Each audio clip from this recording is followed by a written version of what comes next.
Naitwa Esther Shebe, ni mkulima wa zao la uyoga, lakini pia naongeza thamani kwenye zao la uyoga.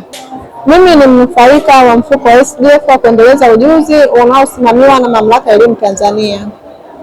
Mimi nilipata elimu miaka 5 iliyopita katika taasisi ya SIDO ambayo ilifadhiliwa na Mamlaka ya Elimu Tanzania.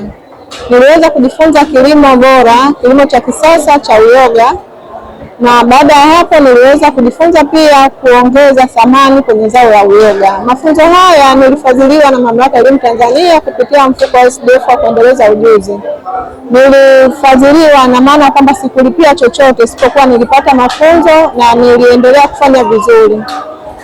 Pia niwashukuru sana TEA kwa sababu wao walinisimamia. Baada ya kupata haya mafunzo waliweza kunisapoti kama hivi kuja kwenye maonyesho. Niliweza kutanua wigo wa biashara yangu kwa kupata masoko mapya, kupata wadau mbalimbali na pia kupata wanafunzi. Mimi ninafundisha pia wanafunzi ambao wanataka kujifunza kilimo cha uyoga.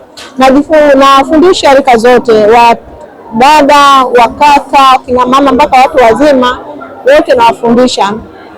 Lakini pia nimeweza kufikia malengo kwa asilimia kubwa. Naweza kusema 75% ya malengo yangu yameweza kutimia kwa sababu wengi walikuwa hawanifahamu, lakini kupitia mafunzo haya nimeweza kujulikana na kuwa mzoefu mzuri, na bado TEA waliendelea kunisapoti kwa namna moja ama nyingine mpaka leo nilipofikia hapa.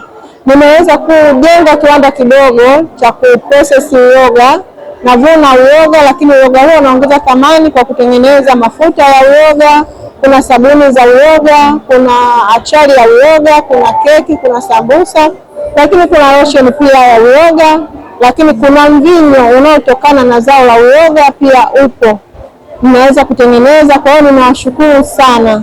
Pia kupitia mafunzo haya ya kilimo cha uyoga kwenye mfuko wa SDF ambao unasimamiwa na Mamlaka ya Elimu Tanzania, nimeweza kufikia malengo, na ninachoshukuru Mungu ni kwamba nimeweza kuwapatia vijana 5 ajira kutoka katika niseme ni kampuni. Bado sijafika kwenye kampuni, lakini kutokana katika mradi huu kuna vijana ambao wameweza kufaidika kwa kupata ajira. Wapo ambao wana ajira moja kwa moja ni 2, lakini kuna 3 hawana ajira moja kwa moja, ni wale wanafanya kazi na kuondoka. Nishukuru sana serikali yetu, nishukuru sana Mamlaka ya Elimu Tanzania.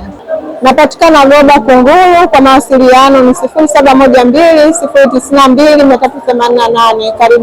Karibuni sana.